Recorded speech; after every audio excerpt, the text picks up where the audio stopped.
Audit में रंजन के पिछले अटेम्प्ट में 14 मार्क्स थे एंड इस अटेम्प्ट में उसके 58 मार्क्स है। मतलब 14 मार्क्स थे, मतलब उसके लिए ऑडिट कितना टफ होगा। और उस लड़के ने 58 मार्क्स लेके आया। मतलब अगर रंजन लेके आ सकता है तो आप भी लेके आ सकते हो। पहले तो अपने में बिलीव लेके आना पड़ेगा कि हाँ सर, हम बाउंस बैक कर सकते हैं। मैं फिर जो भी स्ट्रेटेजी बनाऊंगा तुम्हारे लिए, वो तुम्हारे लिए काम करेगी, बट खुद पे बिलीव तो होना चाहिए।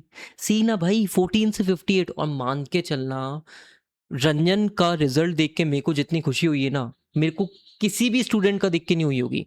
सर क्यों? क्योंकि जो बच्चा है ना बाउंस बैक करता है ना, जिसने फेलियर देखा हुआ होता है ना यार, वो एक अलग लेवल के प्रेशर में होता है, अलग लेवल के प्रेशर में होता है। और वो फॉट करके, दुनिया से फॉट करके, अपने आप से फॉट करके भाई जो वो रिजल्ट लेके आता है ना, तो बीइंग अ टीचर बहुत खुशी होती है।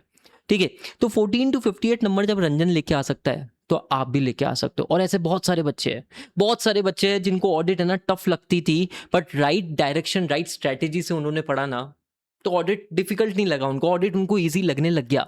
और आपको भी लगने लग जाएगा, बिल्कुल लगने लग जाएगा। स्ट्रैटेजी अपन एक बार बढ़िया तरीके से डिस्कस करते हैं।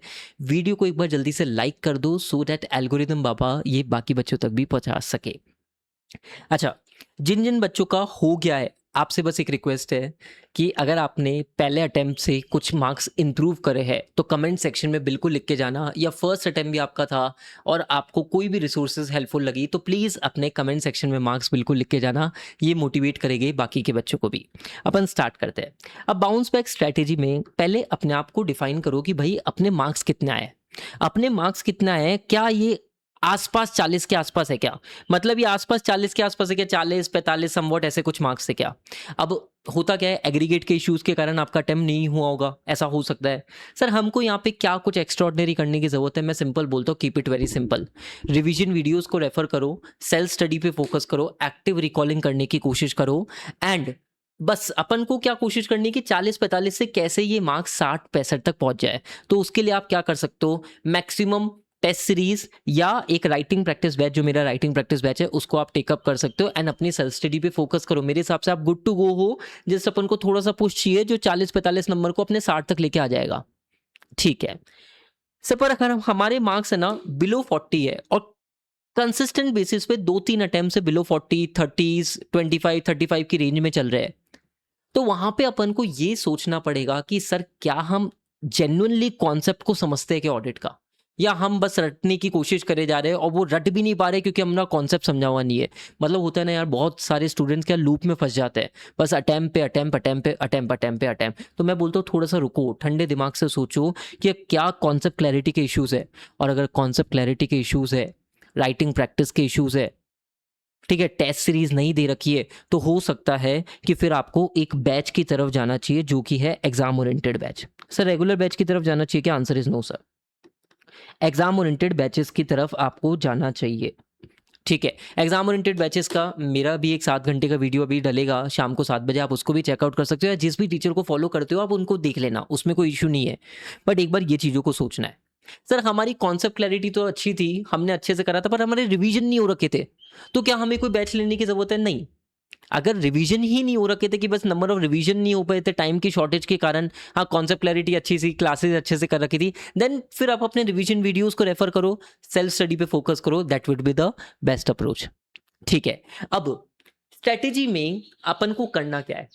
सर ऑडिट स्टार्ट कैसे करें? इतना भारी सब्जेक्ट है, एकदम से स्टार्ट कैसे करें? Start with easy chapters. Easy chapters like 1, 11, 26। ICS study material के हिसाब से बता रहा हूँ, 1, 11, 26, 1, 11, 26 33 से 35 मार्क्स की वेटेज कवर कर लेता है और एक कॉन्फिडेंस आता है कि हाँ भाई अपना काफी अच्छा पोर्शन कवर हो गया है। उसके बाद में आप डिफिकल्ट चैप्टर्स लो ना। अब अगर सपोज कर राजा, अगर तूने चैप्टर नंबर 4 छोड़ रखा है, तो मैं बोलता हूँ चैप्टर नंबर 4 कर, 14 मार्क्स का है। And believe me, chapter number 4 मेरे हिसाब से पिछले अटेम्प्ट में जो आपने अभी अटेम्प्ट गया, उसमें ऐसे 530 ने बहुत बच्चों को परेशान करा था, है ना? तो चैप्टर नंबर 4 14 मार्क्स का आता है। मान के चलो सर बहुत इजी चैप्टर है, तो आपको वो चैप्टर अच्छे से करना है। बहुत सारे स्टूडेंट चैप्टर नंबर 5 को छोड़ देते हैं। मेरा रिकमेंडेशन होता है भाई चैप्टर नंबर 5 को मत छोड़ो, चैप्टर नंबर 9 को लास्ट में रख दो तुम, वो चलेगा। पर 4 और 5 तुम्हारे कंप्लीट होने जरूरी है, वही आपको एग्जामिनेशन तरफ लेके जाते हैं। पता क्या होता है, बहुत सारे बच्चों के रिजल्ट में जो सक्सेसफुल अनसक्सेसफुल का गैप है ना, वो चैप्टर नंबर 4 और चैप्टर नंबर 5 ही है, ऑनेस्टली बात करूँ तो। ठीक है, दोनों अपने आप में बहुत इंपॉर्टेंट चैप्टर्स है, आपको वो करने ही चाहिए। आप रिवीजन वीडियोस को बिल्कुल यूज़ कर सकते हो, पूरी की पूरी प्लेलिस्ट है, मैराथन्स डल रखी है, आप उनको यूज़ करोगे आपको मज़ा आएगा।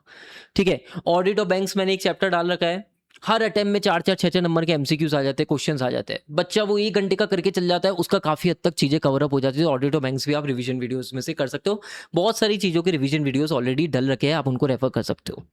ठीक है, मेरा बस सिंपल सा सजेशन होगा कि जब आप पढ़ रहे हो ना, तो अभी अपन बाउंस बैक कर रहे हो, तो अपन डायरेक्ट क्वेश्चन की तरफ नहीं जाएंगे।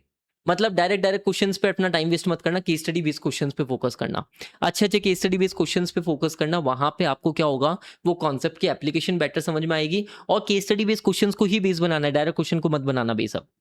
ठीक है, क्योंकि आप ऑलरेडी दे चुके हैं, you know the direct questions क्या क्या है क्या नहीं है, उनको देखने की जरूरत नहीं है, केवल और केवल केस स्टडी बेस्ड क्वेश्चंस पे फोकस करो।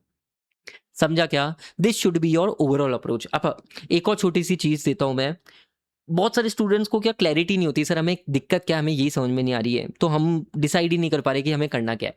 देख राजा, अगर अबव 40 वाला, मतलब 40 के आसपास स्कोर है ना, ठीक है, may be the writing practice और test series will help you to score 60 plus and focus on the revision, that's it. Below 40 वाला केस है ना, मैं आपको एक फीचर देता हूँ, ये मेरी वेबसाइट है saksham.jain.org, saksham.jain.org, और यहाँ पे बस मैंने आपको बोल रखा है फाइंड माई बैच।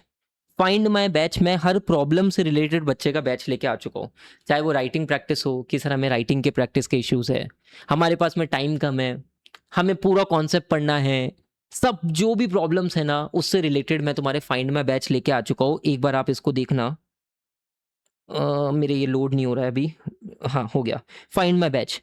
तो are you appearing for C inter audit for the first time, yes, first attempt, no, I have attempted before, तो मैं इस वाले ऑप्शन पे जा रहा हूँ, और यहाँ पे मैंने चारों ऑप्शन आपके लिए डाल रखे हैं। सर अगर 100% concept clarity plus question practice, ठीक है, कौन से बैच पे जाना चाहिए, एग्जाम ओरिएंटेड बैच पे जाना चाहिए, marks booster revision booster batch पे जाना चाहिए, इंप्रूव राइटिंग प्रैक्टिस, ये पूरा मैंने दे रखा है, आप इसको चेक करना, आपको मजा आएगा, आपको अपना आंसर भी यहाँ पे मिल जाएगा।